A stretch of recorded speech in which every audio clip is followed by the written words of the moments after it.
Hi, everybody. Good to be back with you on this prayerful pause of the pastor. I think it probably will come as no surprise to most of you by now, if you've been watching for any length of time, that I really love learning about world religions and different techniques, and that includes certainly non-Christian traditions. And some of those have to do with different kinds of practices: I Ching, yoga, tarot. And about 30 years ago, I certainly kinds of meditation too, different oracular methods, runes, stones, those kinds of things. And years ago, I was introduced to a tarot deck, which has become my favorite. This is my second edition of the book, and even this one is falling apart. But it was created by a couple of women, and Vicki Noble was one of the two. Karen Vogel was the other. But Vicki wrote this book, Mother Peace, A Way to the Goddess Through Myth, Art, and Tarot. And I have worked with it for years and years. And I know for some fundamentalist Christians that will be a problem, so I hope that's not you. Because one of the things I like about this deck is that it's round. It's not regular playing card shape, rectangular shape. And so there is no real up and down and right and wrong and good and bad that is so easily inherent in duality of different methods of honoring the spiritual, which is what I think all of this is and does. But one of the things that really strikes me about this card, about this deck, is this one card. And it's the death card. It's like everybody's like, oh my God, I got the death card in a reading. In this one, and I think I've shared this before in Prayerful Pause, but in this one, the death card, can you see it? Is a snake shedding its skin. It's going on. And the reason I bring this up is because death is about letting go. And in the book where they're writing about this, they say death is change. In shamanistic terms, death is the period of time when the body is still and cold, the door opens, and the soul crosses the threshold between this world and the beyond. And they talk a lot about the reason I like this deck and book also is that they talk a lot about they do a lot of anthropological studies and give you a lot of historical information about different cultures around the world, and it features women's cultures around the world, African, Native American, Euro-American, it just, and Asian. It just looks at life through community, all those things that are important to matriarchal cultures.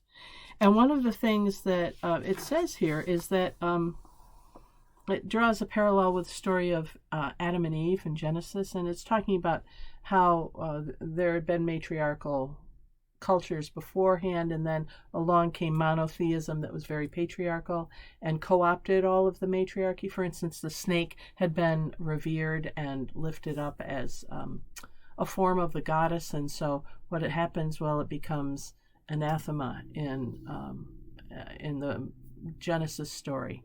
For instance, it's the snake who leads everyone astray. And yet you find the snake again on Moses' staff, the precursor of the modern day caduceus in medicine. There's a lot about that. I don't want to get off on that. But it says in the Genesis story of Adam and Eve's displacement from the garden, it was, of course, a serpent who offered knowledge of good and evil, life and death. This knowledge was accepted by Eve. Matriarchal societies were very accepting. who offered it to Adam, and for this breach of the rules, the two of them were expelled from paradise.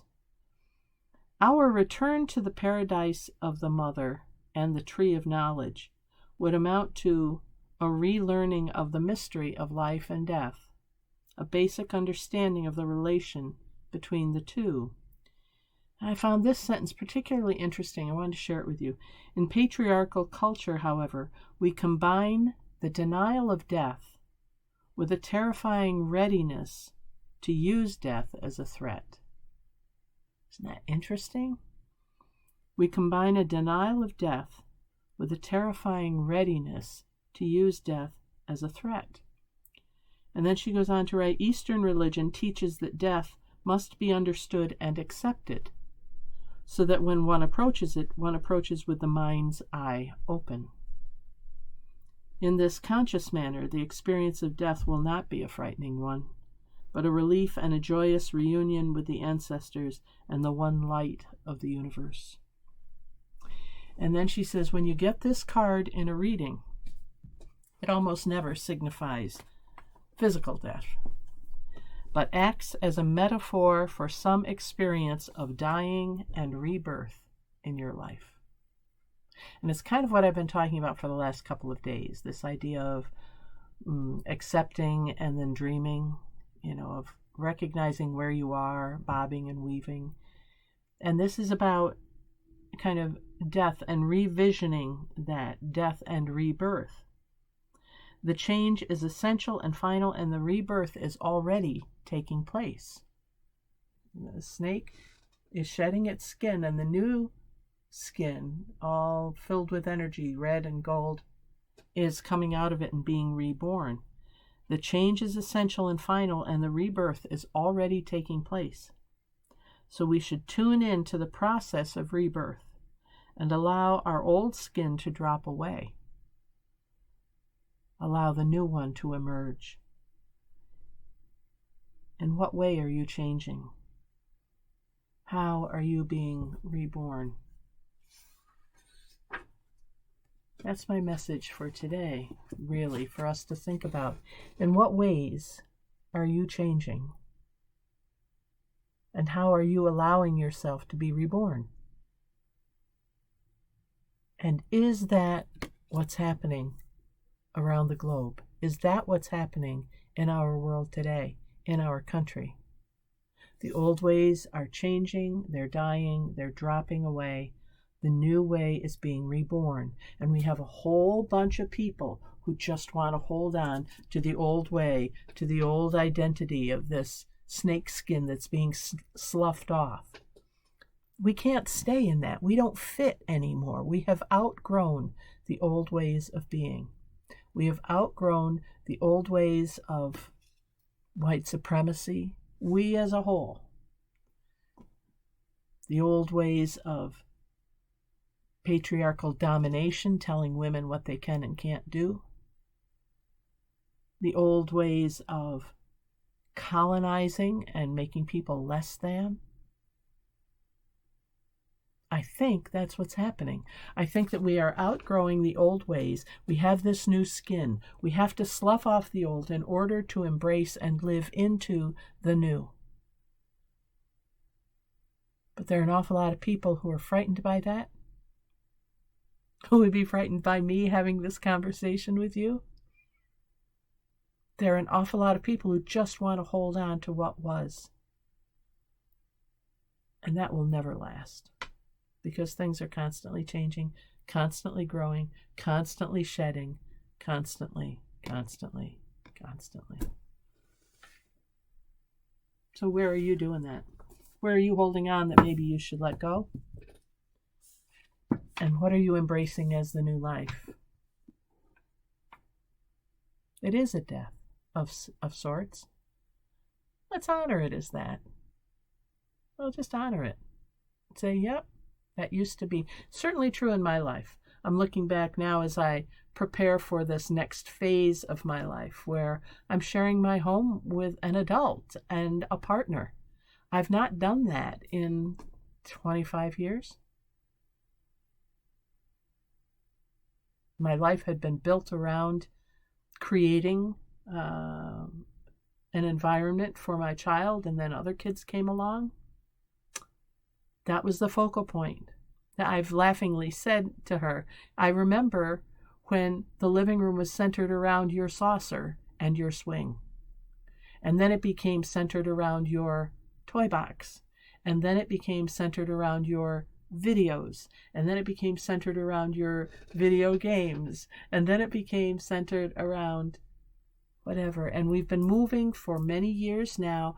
As she has grown and become more independent, we've been moving away from her being centered in the living room. She's had her other rooms to be centered in. Now she has her apartment to be centered in. And now this is my space, and it feels different. The skin is shedding. I don't yet know who this new entity is,